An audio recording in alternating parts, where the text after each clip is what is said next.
Hi folks, I'm back again. Now this video is all going to be dedicated to the Model 3 long range. So the story was I went down to the Tesla service centre the other day with the intentions of taking out the Model 3 Performance for a spin, and unfortunately they didn't have one available, so they did offer me the Model 3 long range, and I was pleasantly surprised by this car. I have owned two in the past, so I have got experience with them, and it was good to see the subtle differences from the cars that were previously made to the ones that they're producing now.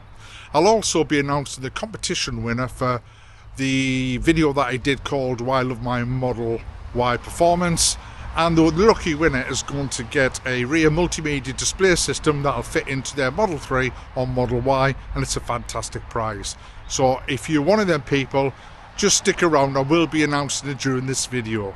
So without further ado, let's get into the Model 3 review.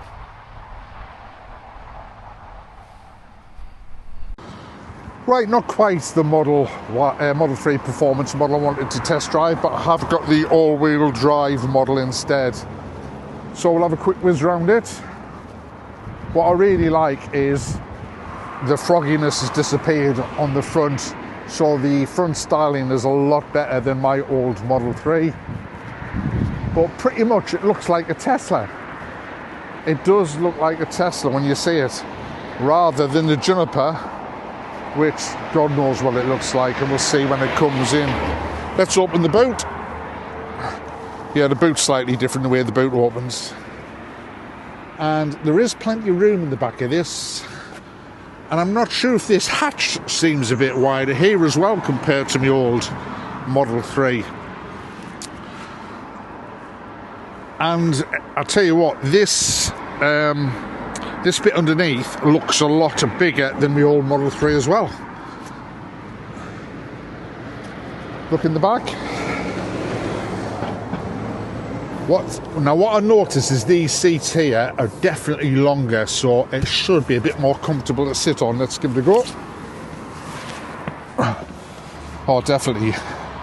Well, the first thing I've noticed though is my head is touching the roof of the glass, so it must slope down more than what the old Model 3 did. I'm 6'1" and my head is touching the roof. Just say touching it. If I slide down a bit, then I'm okay. But if I sit up perfect, yeah, my head's touching the roof. Rear screen display. Do you know what? I don't think this is as good as my aftermarket one, to be honest. And the interior is definitely better than the old style, I think, as well. Just notice as well there is a power function for the boot. Let's have a look inside, see what we think.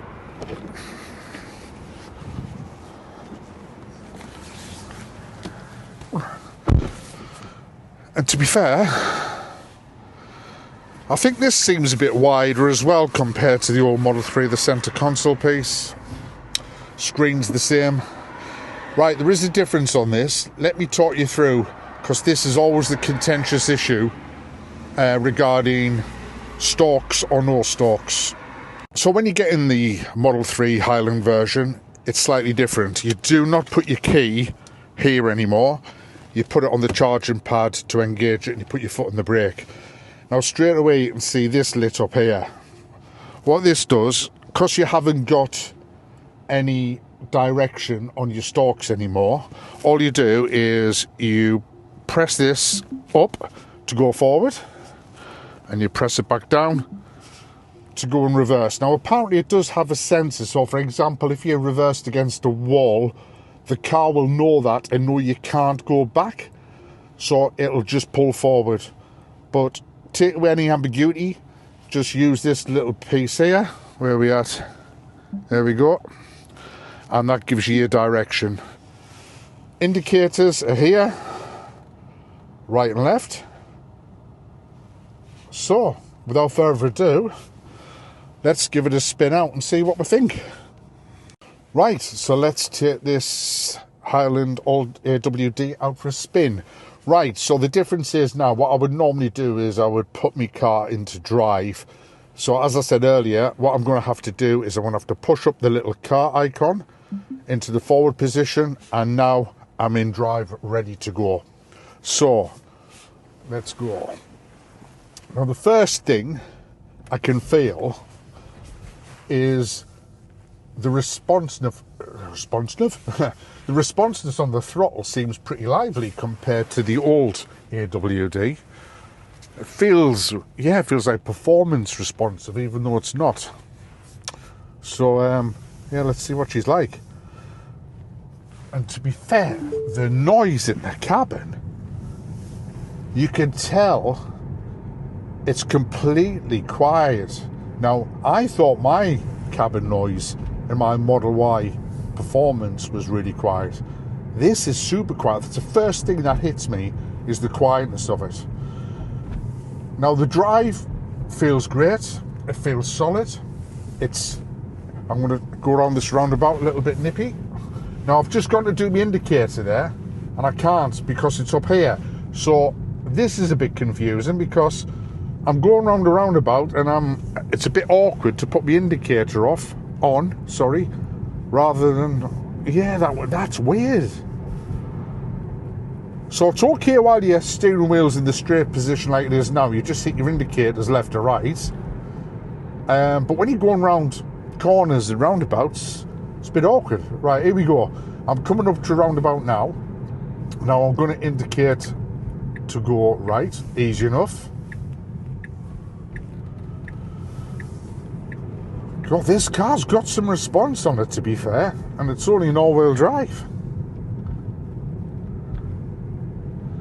So I'm going round now. If I want to change it back again, I just press that. It wasn't easy. That wasn't easy. Now I suppose that's going to have to take some getting used to, that. And to stop the indicators, you touch the indicator that you press, you just touch that straight away and it stops the indicator. Now, another thing that I'm looking at is the screen. The screen does feel sharp, really sharp. So I'm just going around this roundabout, making sure I don't hit anything. Yeah, I've got to say, guys, I do like this. Indicators are a bit iffy, by the way. I'm not sure about that at all. But it feels really good. The steering wheel's completely different as well.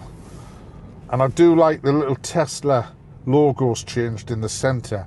It's amazing what things you pick up for when you've owned one of these previously, and the subtle differences it has. What's the mirrors like? Yeah, mirrors are the same.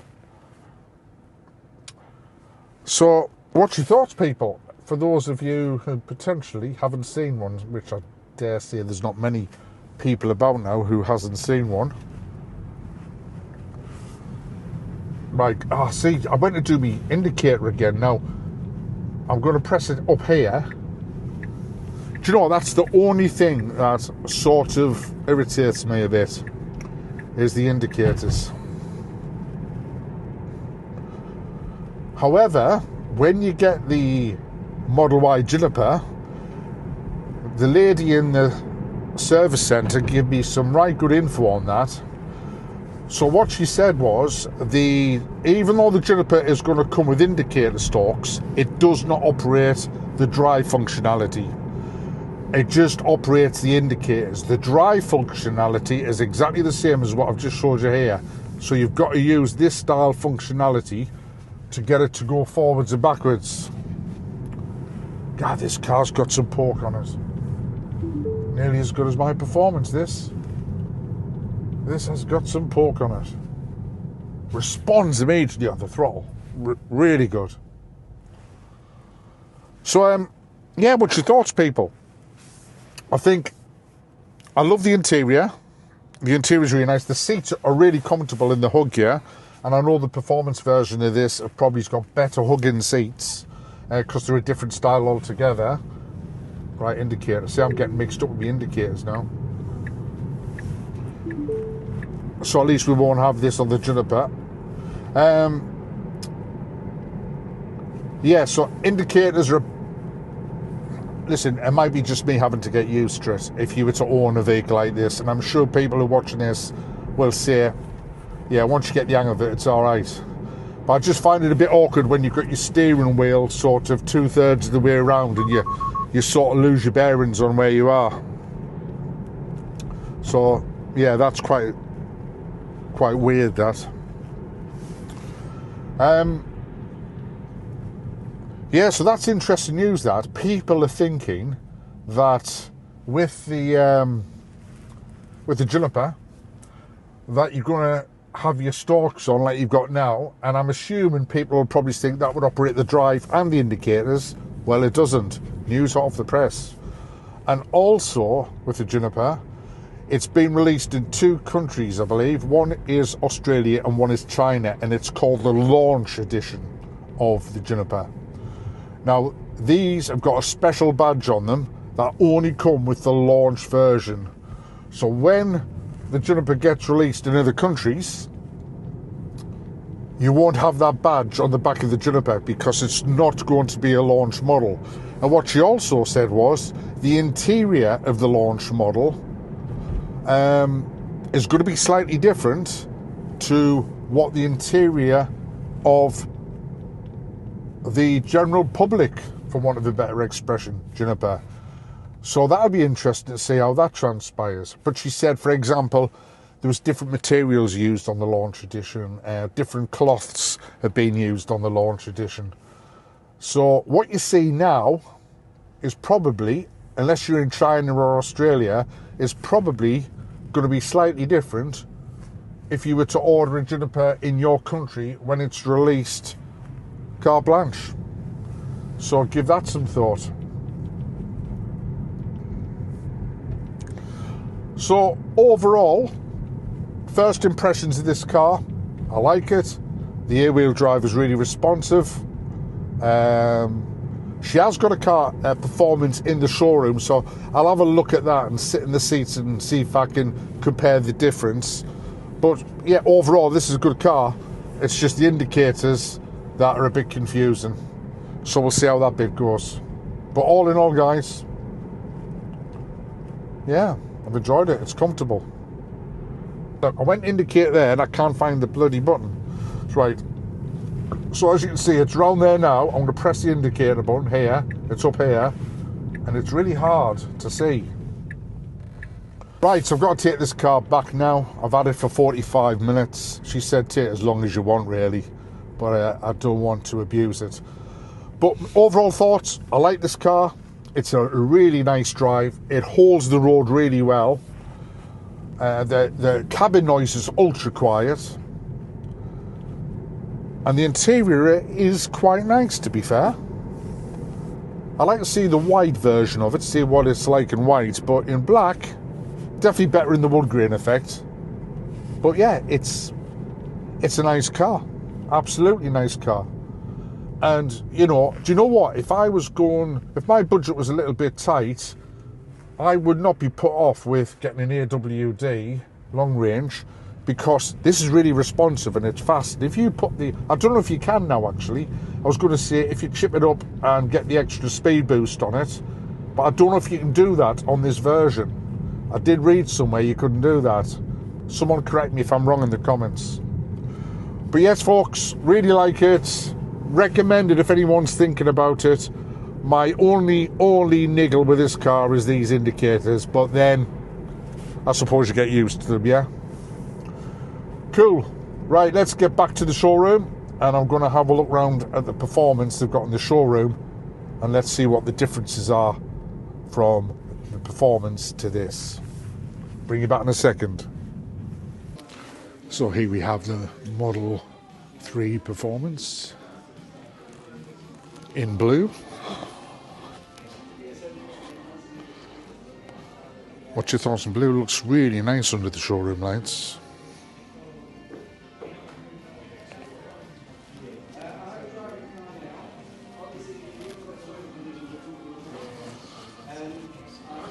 And there's the back end. The back end looks so much better.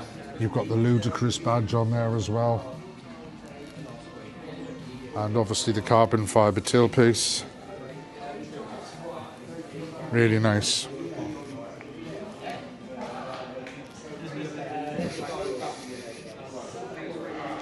As you can see, the front looks a lot bigger than the old style Model 3 as well. And the washer is in a different place as well. It used to be up here, somewhere, doesn't it? So that's in a different place. But yeah, it looks really good. Front splitter looks really good as well compared to the AWD. More sporty and more aggressive. Right, sitting in the front of the car, I've noticed straight away that the bucket style seats with the ludicrous badge on really hug you better, really comfortable as well. Really impressed with the seats. But the rest of it is pretty much same old compared to the one I've just been in. But the seats feel really good. Well impressed with the seats. So, there you have it, folks. That is my Model 3 experience over and done with. What do you think? Do you like it? And as I said, this is basically roughly what the Model Y is going to look like inside as well. The jumper version. Cool. Speak to you soon. So it's competition winner time, and the lucky winner of the rear multimedia display screen is one of my subscribers. He's called Ice Addict. I hope you're going to transform that name now into EV Addict. But well done, Ice. You have now got a rear multimedia display system. Please email me all your contact details and address to trevor.warren1@icloud.com, and I'll make sure that gets straight out to you in the next post. Well done to all of those who entered the competition. There's plenty more free giveaways coming your way, and especially stick close ready for the next 1 or 2 videos, because I will be announcing another free giveaway.